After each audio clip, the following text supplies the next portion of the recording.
नमस्कार, मैं अभिराज और आप देख रहे हैं द भारत नाउ। इस वक्त हम मौजूद हैं प्रगति मैदान में और यहाँ पर हम आपको लेकर आए हैं इंडियन इंटरनेशनल ट्रेड फेयर 2023 में। ये कि आपको बता दें कि 42वां ट्रेड फेयर इस बार दिल्ली के प्रगति मैदान में लगा है। यहाँ आप देखेंगे कि देश के तमाम राज्यों की सांस्कृतिक धरोहर और साथ ही वहाँ के हस्तकला को यहाँ पर दर्शाने का काम किया गया है और बेहद खूबसूरत ढंग से उन हर राज्यों के यहाँ पर आउटलेट्स लगाए गए हैं।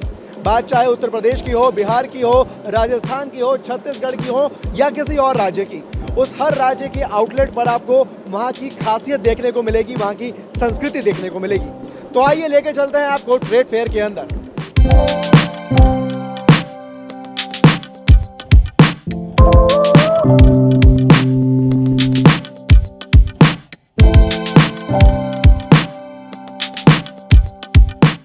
बात चाहे केंद्र सरकार की हो या फिर किसी भी राज्य सरकार की, एक जो बात पर तमाम सरकारें इस बार गौर कर रही हैं वो है स्टार्टअप, यानी कि नए इनोवेटिव आइडियाज़ को, नए टैलेंट को देश की इकोनॉमी के अंदर आगे लाना और साथ ही साथ देश को आगे बढ़ाने के लिए, उनके प्रति योगदान के लिए नए नए आइडियाज़ को आगे लाना। तो इस वक्त ट्रेड फेयर 2023 के अंदर आपको यहाँ पर दिख रहा है बिहार स्टार्टअप। तो आइए जुड़ते हैं कुणाल जी से और उनसे जानते हैं कि आखिर बिहार स्टार्टअप है क्या, किन पॉलिसीज के तहत ये आने वाले वक्त में बिहार की किस्मत और देश की किस्मत को बदल सकते हैं।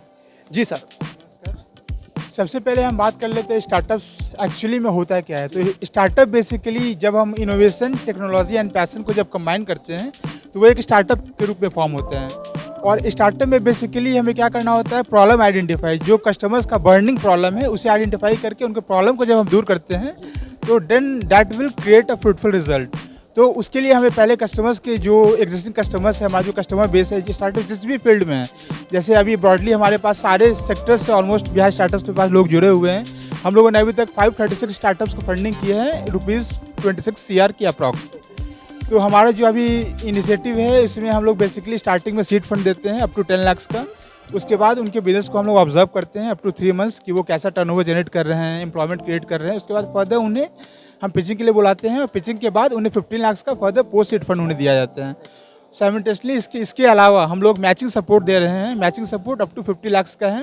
इसमें वैसे स्टार्टअप्स जो कहीं और से फंड रेज कर रहे हैं, सपोज VC से, एंजल इन्वेस्टर से, फाइनेंशियल इंस्टीट्यूशन से, AIF से, जो सेबी रजिस्टर्ड AIF होते हैं कैटेगरी A वाले, अगर उनसे अगर फंड रेज कर रहे हैं तो हम लोग उनको फंड को मैच करते हुए अप टू 50 लाख का सपोर्ट भी उन्हें दे रहे हैं। सर, स्टार्टअप की जहाँ बात होती है तो वहाँ बात होती है नए नए आइडियाज़ की। तो अभी आपके जो भी मतलब आप कर रहे हैं, जिस तरह से आप नए नए स्टार्टअप्स को आगे बिल्डअप दे रहे हैं, उनको आगे बढ़ाने की कोशिश कर रहे हैं, तो आपकी नज़र में सबसे बेहतर स्टार्टअप कौन सा लगा आपको? स्टार्टअप्स हमारे पास जैसे मनीष दीक्षित जी हैं, वेरोनिका स्पेस, वो काफ़ी अच्छा काम कर रहे हैं। ड्रोन पे टर्नओवर उन्होंने काफ़ी अच्छा जनरेट किया है और उनका एरिया बेस काफ़ी बड़े लेवल पे एम्प्लॉयमेंट भी जनरेट काफ़ी अच्छा कर रहे हैं। और उनके अलावा भी जैसे ग्रामश्री किसान हो गई, उसमें आस्था सिंह जी हैं, तो काफ़ी एक्टिवली काम कर रही हैं, इंडिया में भी, इंडिया के बाहर भी। उसके अलावा भी डिफरेंट सेक्टर्स में, जैसे मतलब सैनिटरी पैड्स में भी कुछ लोग हैं, कुछ लोग शूज़ में भी इवन है। तो डिफरेंट सेक्टर्स में वैरायटी है। जैसे यहाँ आप AR/VR का देख रहे हैं, इसमें भी नितिन तिवारी जी हैं, उनका भी अच्छा स्टार्टअप्स है। तो हमारे पास सारे में एक जो बोला जाता है कि हर एक सेक्टर पे कुछ ना कुछ रोल मॉडल हैं हमारे पास जिन्हें हम एग्जिबिट कर सकते हैं। तो इन सभी को देखते हुए एक अच्छा प्लेटफॉर्म है IITF, जहाँ पे हम लोगों ने बिहार पैविलियन बनाया है। आप लोग देख रहे हैं यहाँ startup zone, MSME zone, different पूरा हम लोग की पूरा इंडस्ट्री डिपार्टमेंट के लोग यहाँ पे आए हुए हैं और अपने चीज़ों को, अपने बात को प्रेजेंट करने के लिए और बिहार के बारे में एग्जैक्टली बताने के लिए कि बिहार गवर्नमेंट कर क्या रही है और क्या क्या फ्यूचर प्रॉस्पेक्ट्स है, क्या क्या स्कोप है और बिहार में इन्वेस्टर्स कैसे अट्रैक्ट। MSMEs का बहुत ज़्यादा बड़ा योगदान रहा है आने वाले वक्त में देश के अंदर व्यापार को आगे बढ़ाने में, उद्योग क्षेत्रों को आगे बढ़ाने में। तो उसी बिहार के अंदर MSMEs का क्या रोल प्ले हो रहा है और किस तरह से MSMEs डेवलप हो रहे हैं, उसे बताने के लिए इस बार हमारे साथ मौजूद हैं गंगेश जी और वो बताएंगे कि किस तरह से MSMEs जो है वो बिहार के भविष्य को एक नए तरीके से पिरोने में, उसको नए तरीके से बनाने में मदद कर रही हैं। जी सर। MSMEs का क्या रोल है बिहार के डेवलपमेंट में इस वक्त? जी बिल्कुल, MSMEs का बहुत अच्छा रोल है बिहार के डेवलपमेंट में। काफ़ी मीडियम, स्मॉल और माइक्रो इंडस्ट्रीज हमारे यहाँ हैं, चिन्हित हैं। सारे लोगों का उद्यम रजिस्ट्रेशन हो रखा है। अब जो अभी उद्योग विभाग, बिहार सरकार ने जो पहल की है, सबसे पहले है कि जो MSMEs के स्कीम्स हैं, MSMEs तो सेंट्रल का डिपार्टमेंट है, मिनिस्ट्री है, ठीक है। तो बिहार के जो भी उद्यमी जिस स्कीम में जहां उनका जगह बैठता है, हम लोगों का वही आगे योजना है कि उनको उस स्कीम में ले जाएं, ऑन बोर्ड करवाएं, उनको फैसिलिटी दें ताकि उनका प्रोडक्शन बढ़े, उनको मार्केट प्लेटफॉर्म मिले ताकि ज़्यादा से ज़्यादा उनका उत्पादन बढ़े और ज़्यादा से ज़्यादा उनका बिक्री हो और रिप्लेस्ड ऑर्डर भी आए, है ना। उनका क्वालिटी बढ़िया हो, उनका डिमांड ग्लोबल स्तर पे अच्छा हो। तो कितने एमएसएमईज को भी सब आप सपोर्ट कर रहे हैं, मतलब अगर कोई एक नंबर हो, कोई फिगर हो? बिहार के लगभग सभी जितने एमएसएमई हैं हम लोगों ने चिन्हित कर लिया है, ठीक है। वो लिस्ट लाखों में है, ठीक है, वो लाखों में है।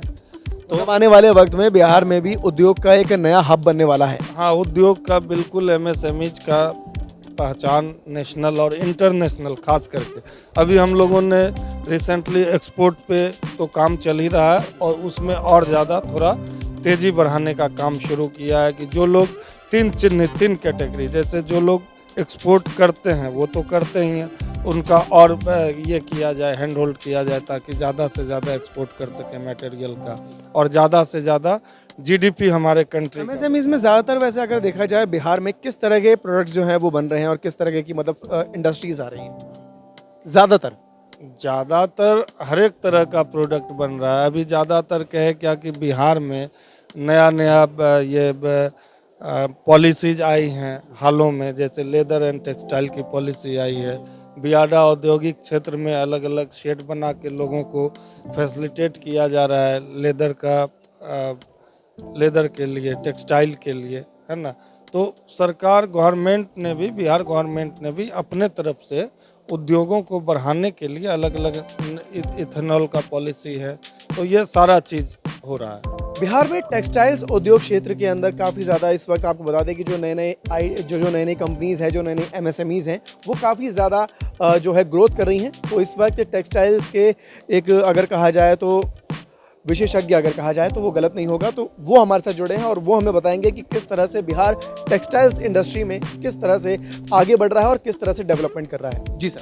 सर देखिए, जैसा कि टेक्सटाइल जो है, आपका नाम? प्रवीण कुमार महतो है, मैं टेक्सटाइल एक्सपर्ट हूँ। और जनरली आप ये जानते हैं कि जो टेक्सटाइल इंडस्ट्री जो है एग्रीकल्चर के बाद सबसे ज़्यादा रोजगार देता है। तो बिहार में जो अभी बेरोजगारी की समस्या है उसके लिए बिहार गवर्नमेंट ने क्या किया, टेक्सटाइल की पॉलिसी लाई है, टेक्सटाइल और लेदर का, जिससे मैक्सिमम लोग टेक्सटाइल के फील्ड में इन्वेस्ट कर सके। अब टेक्सटाइल की पॉलिसी जो है वो दूसरे स्टेट से काफ़ी डिफरेंट है। कि सपोज करिए कि कोई व्यक्ति 1 करोड़ का इन्वेस्टमेंट अगर टेक्सटाइल में कर रहा है, तो जो मशीनरी खरीदेगा, 1 करोड़ का मशीनरी परचेज किया तो 15 लाख रुपए 15% गवर्नमेंट सब्सिडी के तौर पे दे देती है। ये फर्स्ट सब्सिडी हुआ। सेकेंड सब्सिडी ये हुआ कि अगर इसी पॉलिसी के तहत कोई इन्वेस्ट बिहार में करता है तो 3,000 से लेके 5,000 रुपया पर मंथ पर लेबर सरकार उस फैक्ट्री को देती है। अगर वो 100 एम्प्लॉय रखा तो पर लेबर 3,000 to 5,000 वो लेबर को 5 साल तक बिहार सरकार पे करेगी। इसी तरह अगर लैंड बिहार में परचेज करते हैं तो लैंड पे भी काफ़ी सब्सिडी है। दूसरा हमारा एक मॉडल है प्लग एंड प्ले का। प्लग एंड प्ले में कि हमारे बहुत सारे शेड रेडी है और वहाँ पे डायरेक्ट कोई इन्वेस्टर क्या कर सकता है, इन्वेस्ट कर सकता है, उसको रेंट आउट ले सकता है, वो भी नॉमिनल। मतलब उनकी मशीनरी को यूज करके वो अपना काम कर नहीं। जैसे कि हमारे पे क्या बियाडा एरिया में जैसे हमारे शेड बने हुए हैं, कंस्ट्रक्टेड ऐसे शेड बने हुए हैं। अब मान लीजिए कि आपको लैंड नहीं परचेज करना है, आपको सरकार से वो क्या रेंट आउट ले लो और अगर आप काम कर सकते। हाँ, और उसका भी रेट जो है 4 रुपये से 8 रुपये पर स्क्वायर फीट वेरी करता है। इसके अलावा आप माल को बाहर भेजते हैं, फ्रेट चार्ज है तो उसमें भी सब्सिडी है। इसके बाद वहाँ जो स्टेट का जो जीएसटी है उसके अंदर सब्सिडी है, पावर टेरिफ में सब्सिडी है। तो ये जो पॉलिसी है वो लेदर और टेक्सटाइल के लिए इम्प्लीमेंटेड है। इसके अलावा भी पैरेलल हमारे बहुत सारे जो सेंट्रल से डिफरेंट टाइप के स्कीम है। जैसे आपने स्टार्टअप से बात किया है तो स्टार्टअप में भी अप टू 10 लाख कोई इनोवेटिव आइडिया हो या किसी प्रोडक्ट को नए तरीके से बनाते हैं तो स्टार्टअप में भी 10 लाख रुपये तक का है कि जो सरकार देती है और विदाउट इंटरेस्ट आफ्टर 10 ईयर उनको पे करना होता है। तो उद्योग को और रोजगार को बढ़ाने के लिए टेक्सटाइल में काफ़ी सारी हमारी पॉलिसी है और कोई भी इन्वेस्ट करते हैं तो विद इन काफ़ी बहुत कम टाइम में सारे फैसिलिटी हम अवेलेबल करा देते हैं उनको। तो बहुत अच्छे से इन्होंने बताया कि किस तरह से बिहार की जो सरकार है वो एमएसएमईज को बढ़ाने के लिए, टेक्सटाइल इंडस्ट्री को बढ़ाने के लिए बिहार में तरह तरह की जो है सुविधाएं उपलब्ध करा रही है नए नए व्यापारियों को और साथ ही साथ नए नए उद्योगपतियों को। तो फिलहाल के लिए इस वीडियो में सिर्फ इतना ही, लेकिन आपको बता दें कि इस तरह के आइडियाज़, इनोवेटिव आइडियाज़ को लेकर जो इस वक्त ट्रेड फेयर में हैं, वो हम बहुत सारे ऐसे ही आइडियाज़ आप तक लेकर आते रहेंगे। तो देखते रहें द भारत नाउ।